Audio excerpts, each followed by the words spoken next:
भारतीय पत्रकार दानिश सिद्दीकी यांची अफगाणिस्तानात हत्या झाली आहे। ते रॉयटर्स न्यूज एजन्सीचे फोटो जर्नलिस्ट होते। कंधार प्रांतात स्पिन बोल्डक भागात अफगाणी सैन्य आणि तालिबान्यांमधील संघर्षाचं वार्तांकन हे सिद्दीकी करत होते। मूळचे दिल्लीचे असलेले सिद्दीकी गेल्या काही महिन्यांपासून अफगाणिस्तानातील परिस्थितीचं वार्तांकन करत होते। 2018 साली त्यांना पुलित्झर पुरस्काराने सन्मानितही करण्यात आलं होतं। रोहिंग्या शरणार्थींवरती केलेल्या वार्तांकनासाठी त्यांना पत्रकारितेमधल्या या सर्वोच्च पुरस्काराने गौरवण्यात आलेलं होतं।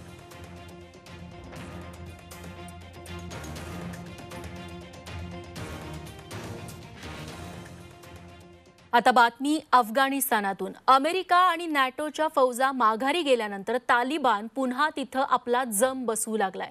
त्यानंतर आता पहिला फतवा निघालेला आहे तो दाढी कापण्याविरोधात। अफगाणिस्तान पुन्हा एका मागच्या शतकात ढकलला जातोय असं आम्ही नेमकं का म्हणतोय जाणून घेऊयात।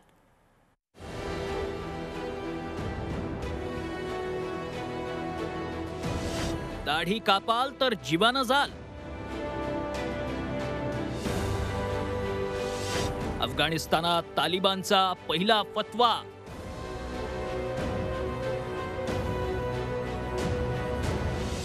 महिलांवर पुन्हा एकदा कठोर निर्बंध।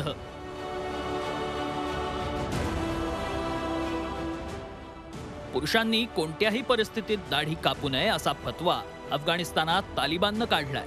अमेरिका आणि नॅटोच्या फौजा अफगाणिस्तानामधून माघारी गेल्यावर तालिबाननं पुन्हा एकदा देशावर कब्जा जमवण्यास सुरुवात केली आहे। स्थानिक राजधानी आणि जिल्हा केंद्र झपाट्याने ताब्यात घेण्यास सुरुवात झाली आहे। उत्तर अफगाणिस्तानातील कलातगंज जिल्ह्यावर तालिबाननं आपलं पूर्ण वर्चस्व प्रस्थापित केलंय। त्यानंतर स्थानिक इमामाला तालिबानी राजवटीकडून पहिलं पत्र पाठवण्यात आलं।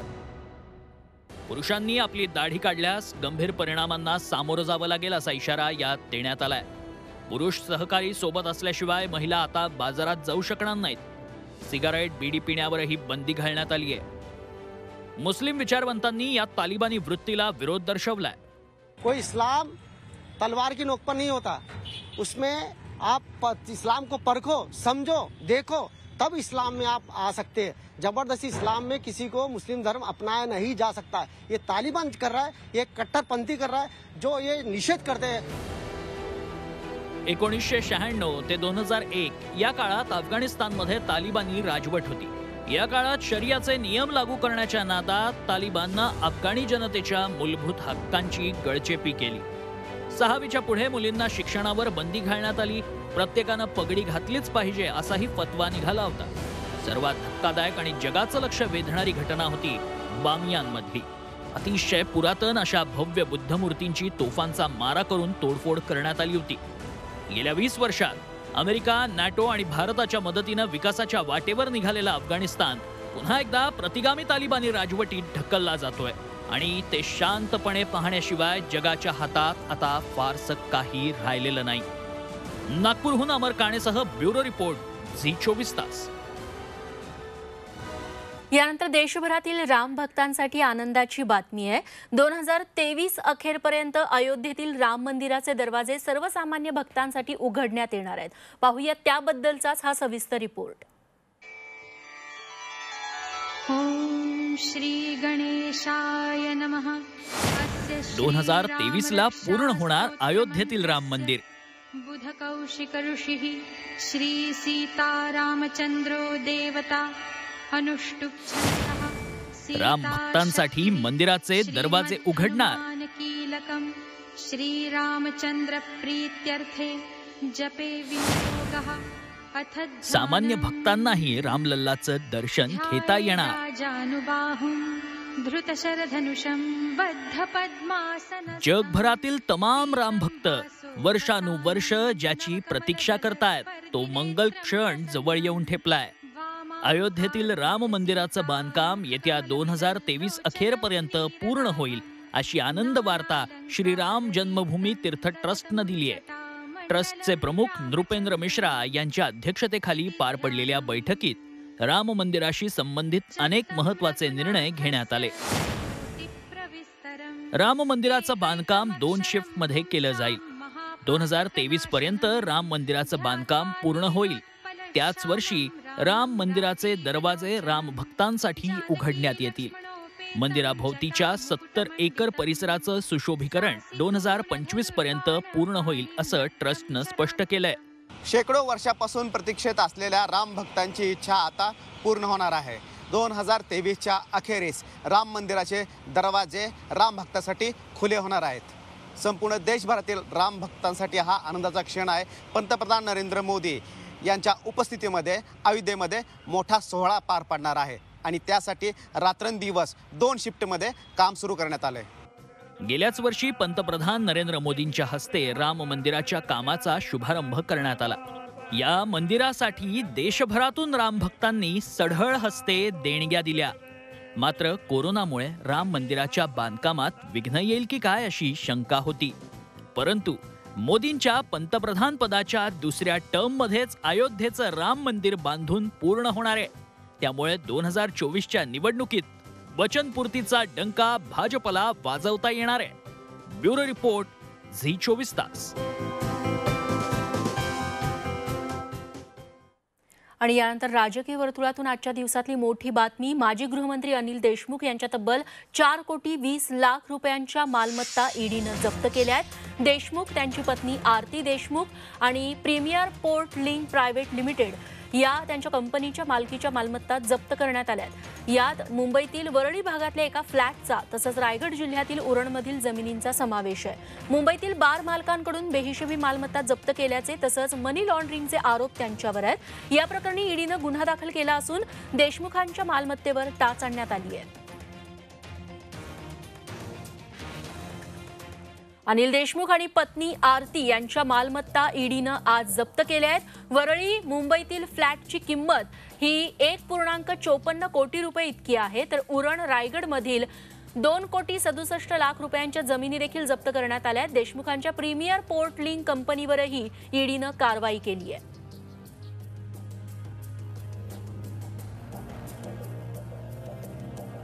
बार मालकांकडून रोख स्वरूपात 4,70,00,000 रुपयांची वसुली केल्याचा आरोप देशमुखांवरती आहे. श्री साई शिक्षण संस्थेत 4.18 कोटी याचा मनी लॉन्ड्रिंग झाल्याचा संशय आहे. वरळीतील फ्लॅट आरती देशमुखांच्या नावानं रजिस्टर आहे. 2004 मध्ये फ्लॅटची रोख रक्कम देऊन तो फ्लॅट खरेदी करण्यात आलेला होता.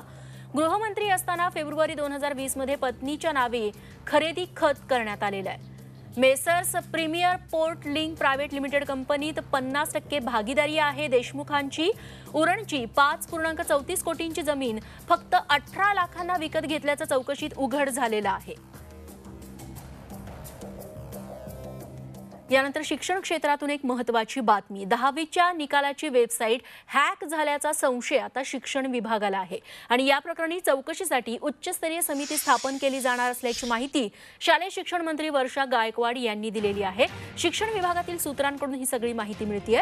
यापूर्वी 10वी निकालाच्या वेबसाईटला अशी अडचण निर्माण झाली नव्हती. यावेळी मात्र निकाल जाहीर होऊनही वेबसाईटवरती अनेक तास निकाल बघताच आलेला नाहीये. अजूनही अनेक अडचणी येत आहेत. त्यामुळे ही वेबसाईट हॅक केल्याचा शिक्षण विभागाला संशय आहे. दरम्यान यंदाच्या वर्षी अंतर्गत मूल्यमापनावरती लागलेल्या 10वीच्या निकालात मार्कांची लयलूट झालेली पाहायला मिळते.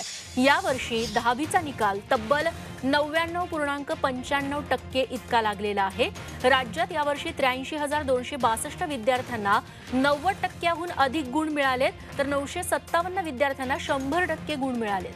निकालानंतर तब्बल 6 तासांहून अधिक काळ वेबसाईट क्रॅश झाली. या प्रकरणी संबंधितांवरती कारवाई करण्याचे आदेश शिक्षण मंत्री वर्षा गायकवाड यांनी दिलेले आहेत. माध्यमिक व उच्च माध्यमिक शालांत मंडळ आहे त्याच्या माध्यमातून जे आहे ते निकाल त्यांच्या वेबसाईटवर लागणार होते. परंतु हेवी ट्रॅफिक झाल्यामुळे मोठ्या प्रमाणामध्ये मुलांनी त्या ठिकाणी सर्व्हरवरती गेल्यामुळे तांत्रिक बिघाड झाला आणि तांत्रिक बिघाडामुळे आपण आपला निकाल पाहू शकला नाही. त्याबद्दल मी आपल्या सगळ्यांची सुरुवातीलाच या ठिकाणी आपल्या सगळ्यांची माफी मागते आणि आपल्या सगळ्यांना एक विनंती करते की हळूहळू आम्ही पूर्ववत आणण्यासंदर्भामध्ये कारवाई केलेली आहे. कोरोनामुळे गेल्या 1.5 वर्षांपासून शाळा बंद आहेत. शाळा बंद असल्यानं अनेक संस्था चालकांनी शिक्षकांना पगारच दिलेला नाही. पगाराविना कुटुंबाचा गाडा हाकणं आता या शिक्षकांना अवघड झालंय. शिक्षक कसे देशधडीला लागलेले आहेत बघूया त्याबद्दलचाच हा रिपोर्ट.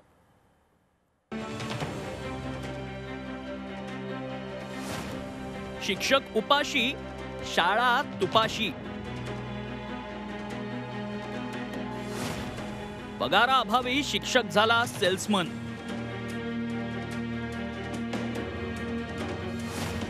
काहींवर शेतात काबाड कष्ट करण्याची वेळ.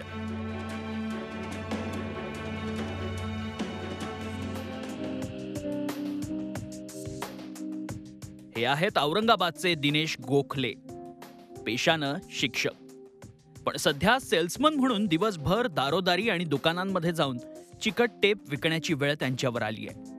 डीएड बीएड केल्यानंतर 2012 पासून तुटपुंज्या पगारावर विना अनुदानित शाळेत ते नोकरी करतात.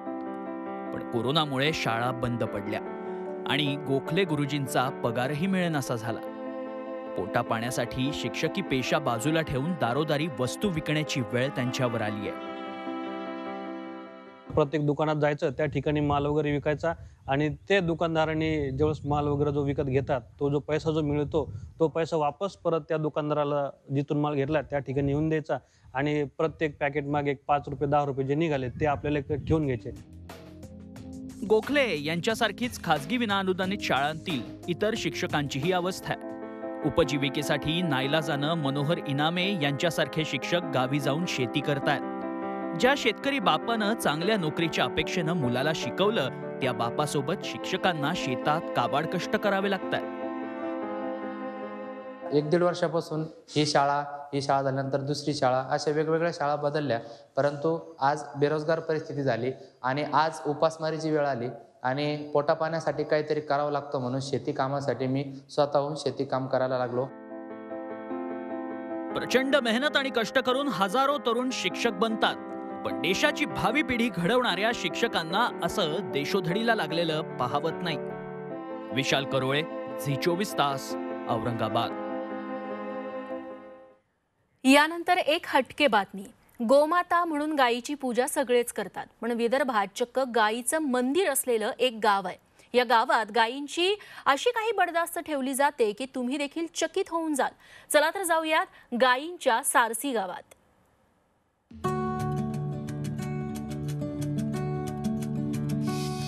गायींना ऐशो आराम देणारं गाव.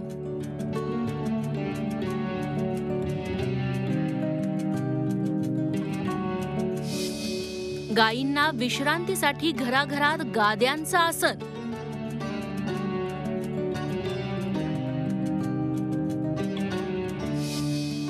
थेट स्वयंपाकघरापर्यंत गायींचा मुक्त वावर.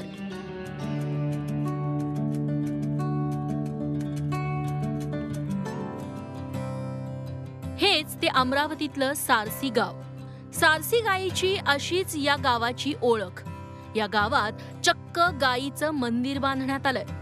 अख्खं गाव गायींची मनोभावे सेवा करतं.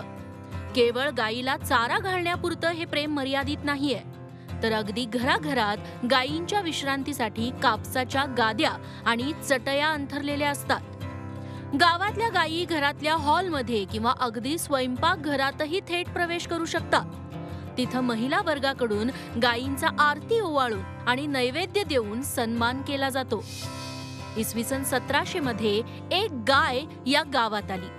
पिंपळाखाली बसलेली ही गाय देवाचा अवतार असल्याचं मानून गावकऱ्यांनी तिची पूजा केली. या गायीच्या वंशाची पूजा करण्याची परंपराच मग सुरू झाली. गावात आता श्री तीर्थक्षेत्र पार्वती माता देवस्थान असं गायीचं मंदिरच बांधण्यात आलंय. जे पौर्णिमेला वासरू व्याला घेऊन येते त्या गायीचं हे गेले शिष्य भेटते, म्हणजे गुरु शिष्याची परंपरा अशी चालते. म्हणजे पौर्णिमे दिवशी जे वासरू येते तिला शिष्यरूप प्राप्ती होते. या गावात गायींच्या दर्शनासाठी लांबून लोक येत असतात. या निमित्तानं गावात विविध सेवाभावी उपक्रमांचं आयोजनही केलं जातं. 3-4 वर्षाचा कारोड आम्ही तिथं जर घेतलं तर तिला आपण त्या गायीचं नावानं तिला कुंकू लावतो. बाकीचे ढोरं जर असले तर आम्ही याच्या अगोदर हरात सुद्धा करत होतो, पण ते जे गाय आहे ते गाय आम्ही कधी हरात करत नाही. गाय आल्यानंतर प्रत्येक घरातला व्यक्ती त्या गायीला नैवेद्य म्हणून घरात जे सकाळी शिजलेलं अन्न असेल त्यातली वरण भात भाजी पोळीचा नैवेद्य लावते आणि तिची पूजा अर्चना करते. सारसी गायीची या गावाचा लौकिक हळूहळू राज्यभर पसरतोय. गायींसाठी केलेली विशेष व्यवस्था सध्या सगळ्यांच्या चर्चेचा विषय ठरलाय. अनिरुद्ध दवाळेसह ब्युरो रिपोर्ट झी 24 तास अमरावती. यानंतर पावसासंदर्भात एक महत्त्वाची अपडेट हाती येते. पुढचे 5 दिवस कोकणात मुसळधार पावसाचा इशारा देण्यात आलाय. हवामान खात्याने याबद्दलचा अंदाज वर्तवलाय. मुंबईसह पालघर, ठाणे, रायगड, सिंधुदुर्गात अलर्ट घोषित करण्यात आलाय. 16 ते 20 जुलै दरम्यान मुसळधार पाऊस कोकण विभागात पडू शकतो असा अंदाज भारतीय हवामान खात्यानं वर्तवलाय.